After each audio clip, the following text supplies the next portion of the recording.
৩১ জুলাই কিংবা ৫ই আগস্ট ২০২৪ বাংলাদেশের ইতিহাসের আরেকটি রেড লেটার ডে বা স্মরণীয় দিন। দীর্ঘদিনের শাসন, শোষণ আর নিপীড়নের পর বাংলাদেশ নামের রাষ্ট্রটি এদিন আওয়ামী ফ্যাসিজম আর ভারতীয় আধিপত্যবাদের করাল গ্রাস থেকে মুক্তি পায়। জন্ম নেয় নতুন এক বাংলাদেশ, যাকে অনেকেই বলেছেন দ্বিতীয় স্বাধীনতা কিংবা পুনর্জন্মের দিন। আন্দোলনের এই দিনভিত্তিক ঘটনা প্রবাহ নিয়েই ৩৬ জুলাই।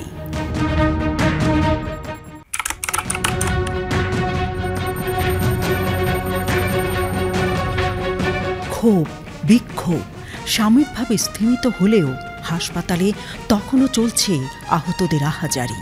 ২৪ জুলাই সকাল ১০টা থেকে বিকেল ৫টা পর্যন্ত কারফিউ শিথিল করা হয়।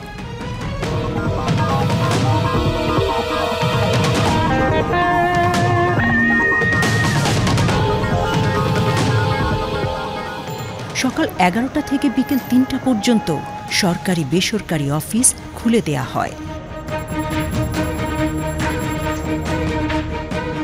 সমন্বয়ক আসিফ মাহমুদ, আবু বাকের মজুমদার ও রিফাত রশিদের খোঁজ পাওয়া যায়। নিখোঁজ থাকার ৫ দিন পর আসিফ ও বাকেরকে চোখ বাঁধা অবস্থায় ফেলে যাওয়া হয়, আর রিফাত থাকেন আত্মগোপনে। সন্ধ্যায় আসিফ মাহমুদ তাঁর ব্যক্তিগত ফেসবুক প্রোফাইলে একটি স্ট্যাটাসে লিখেন, গত শুক্রবার ১৯ জুলাই রাত ১১টায় আমাকে হাতিরঝিলের মহানগর আবাসিক এলাকা থেকে তুলে নিয়ে যায়। আন্দোলন স্থগিত করার ঘোষণা দেওয়ার জন্য চাপ দেয়া হয়, না মানায় ইনজেকশন দিয়ে সেন্সলেস করে রাখা হয়। এই ৪-৫ দিনে যতবার জ্ঞান ফিরেছে ততবার ইনজেকশন দিয়ে সেন্সলেস করে রাখা হয়। আজ ২৪ জুলাই বুধবার সকাল ১১টায় আবার একই জায়গায় চোখ বাঁধা অবস্থায় ফেলে যায়। নতুন করে সংঘাত সহিংসতা না থাকলেও আহতদের মৃত্যু এবং আগের না পাওয়া মৃত্যুর খবর আসতে থাকে নতুন করে। ঢাকা মেডিকেল কলেজ হাসপাতালে এদিন চিকিৎসাধীন অবস্থায় আরও ৩ জনের মৃত্যু হয়। নিখোঁজদের সন্ধানে হাসপাতাল, মর্গ, থানা এমনকি আদালতের বারান্দায় ভিড় বাড়তে থাকে। নিখোঁজ স্বজনরা বেঁচে আছেন কিনা তা নিশ্চিত হতে চান অনেকেই। এদিকে পচন ধরায় পরিচয়বিহীন ৮ মৃতদেহ ঢাকা মেডিকেল কলেজ মর্গ থেকে ২৪ জুলাই দুপুরে আঞ্জুমান মফিদুল ইসলামের কাছে হস্তান্তর করা হয়। ফেসবুকে প্রচার করা হচ্ছে কি যে আমি মারা গেছি এন্ড আমাকে আমার আব্বা আম্মা খোঁজার জন্য চিটাগাঙে চলে আসছে। তো আমি সাথে সাথে আমি আবার ফ্যামিলিকে কল দিয়ে জিজ্ঞেস করি। তো আব্বা বলে যে না, আমি তো বাড়িতেই আছি, বাড়িতে চা স্টলে বসে চা খাচ্ছি। তো এরকম অনেক রিউমার্স আমার নামে ছড়ানো হয়েছিল তখন। তো বিভিন্নভাবে সেগুলোকেও প্রোটেস্ট করার চেষ্টা করেছি। তো ইন্টারনেট যখন ব্ল্যাক আউট ছিল সেই সময়টা হচ্ছে আমরা প্রবাসীদের একটা বিশাল সহযোগিতা পেয়েছি। তারাও হচ্ছে আমাদের সাথে আন্দোলনে অংশগ্রহণ করেছে। প্রবাস থেকেও বিভিন্ন দেশ থেকে হচ্ছে আমাদের সাথে তারাও রাজপথে নেমেছে। সেই দেশে তারা আন্দোলন করেছে, সেই দেশের সরকারের কনসার্ন নিয়েছে। অ্যান্ড তারা হচ্ছে তখন থেকেই এই মানে রেমিটেন্স শাটডাউন একটা কর্মসূচি করেছিল, যেটা সবচেয়ে বেশি ইম্প্যাক্টফুল ছিল এই আন্দোলনের জন্য। আসলে প্রবাসীরা যেটা করছে, প্রবাসীরা যদি আসলে আমাদের পাশে না দাঁড়াইতো তাহলে হয়তো এই আন্দোলনটা আরও দীর্ঘায়িত হইতো, মানে লাশের মিছিল আরও লম্বা হইতো। তো প্রবাসীরা হচ্ছে তাদের জায়গা থেকে তারা আন্দোলনে অংশগ্রহণ করেছে। তো যে যেভাবে পারে প্রত্যেকটা শ্রেণী পেশার মানুষ আমাদের সাথে, রিক্সাওয়ালা, সিএনজি ড্রাইভার থেকে শুরু করে এলিট ক্লাস পর্যন্ত আমাদের সাথে আন্দোলনে যোগ দিয়েছে।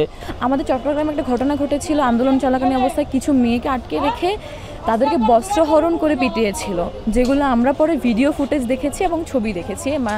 মানে হচ্ছে সেটা আমাদের মানে ধৈর্যের বাইরে ছিল। ওটা আমাদের জন্য খুবই ভয়ঙ্কর ছিল, একজন মেয়ে হিসেবে আমার জন্য খুবই ভয়ঙ্কর ছিল। এবং আরেকটি জিনিস আমার জন্য খুবই ভয়ঙ্কর প্লাস খুবই হতাশাজনক, একজন নাগরিক হিসেবে, অ্যাজ আ নট স্টুডেন্ট, নাগরিক হিসেবে লজ্জাজনক ছিল যে আমার ব্যাগে একটা পতাকা থাকার কারণে আমাকে অ্যারেস্ট হতে হয়েছে। এমন বাংলাদেশ আমরা চাইনি, বা হচ্ছে আমরা একজন শিক্ষার্থী হিসাবে এটা আমাদের জন্য খুবই অপমানজনক ছিল। স্বৈরাচারী সরকারের প্রধানমন্ত্রী শেখ হাসিনা তার অনুগত সাংবাদিকদের নিয়ে এদিনও একটি সংবাদ সম্মেলন করেন। চেনা ঢঙে আয়োজিত সংবাদ সম্মেলনে বিদ্যমান পরিস্থিতির জন্য তিনি আবারও বিএনপি জামাতকে দায়ী করেন। তার ভাষায় সব দাবি মেনে নেয়ার পরেও শিক্ষার্থীদের আন্দোলন ক্ষমার অযোগ্য।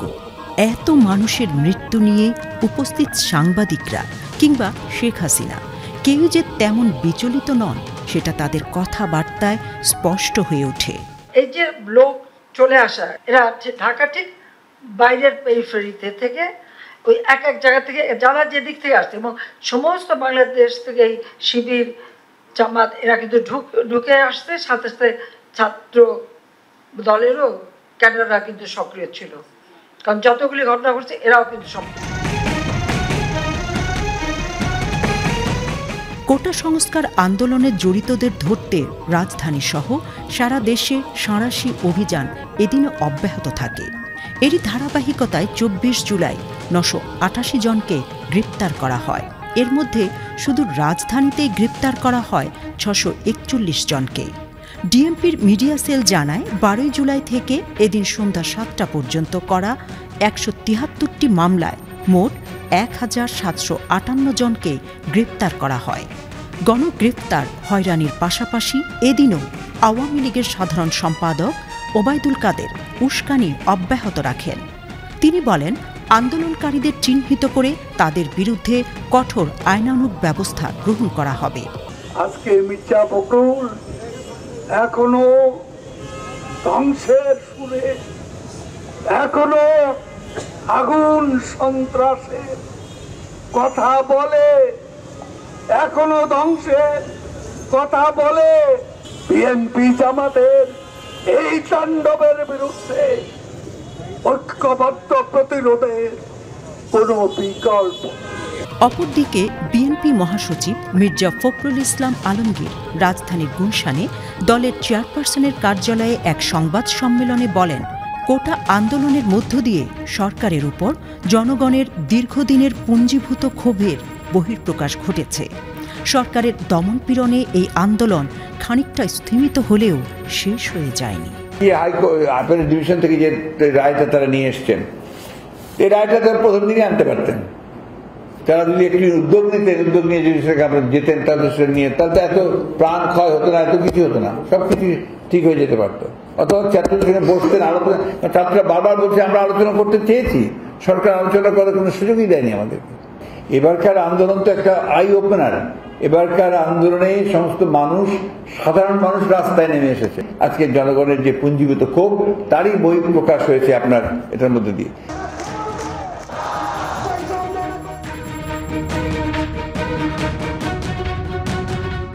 পনেরো বছরে আমি বলছি বাংলাদেশের সব ধরনের প্রতিষ্ঠানকে অকার্য করে ফেলেছে।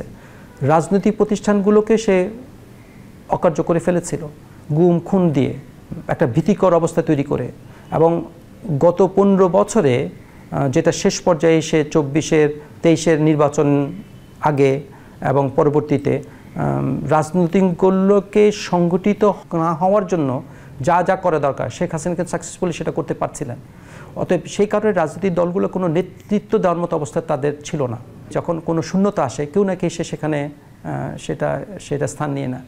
যেহেতু রাজনৈতিক দলগুলো কোনো সেভাবে নেতৃত্ব দিচ্ছিল না ৯১-৯০ আন্দোলনের মতো, সেই কারণেই অদৃশ্য শক্তি বলতে হচ্ছে যে তখন ওই যে ছাত্র জনতারাই তারা নিজেরাই তখন নিজেদেরকে নেতৃত্বে নিয়ে আসে। এবং এটা অনেক সময় আপনি বলতে পারেন যে একটা ডিমান্ড ড্রিভেন, যেহেতু একটা শূন্যতা আছে, এই শূন্যতাই কিন্তু ছাত্রদেরকে এই নেতৃত্বে নিয়ে এসেছে এবং ওই নেতৃত্বটা কিন্তু সফল হয়েছে। এদিকে বাংলাদেশে ইন্টারনেট বন্ধ নিয়ে উদ্বেগ প্রকাশ করে মার্কিন পররাষ্ট্র দপ্তর। মার্কিন পররাষ্ট্র দপ্তরে নিয়মিত ব্রিফিংয়ে এক প্রশ্নের জবাবে এই উদ্বেগ প্রকাশ করেন দপ্তরের মুখপাত্র ম্যাথিউ মিলার। তিনি বলেন, বাংলাদেশের পরিস্থিতি নিয়ে গভীরভাবে উদ্বিগ্ন যুক্তরাষ্ট্র।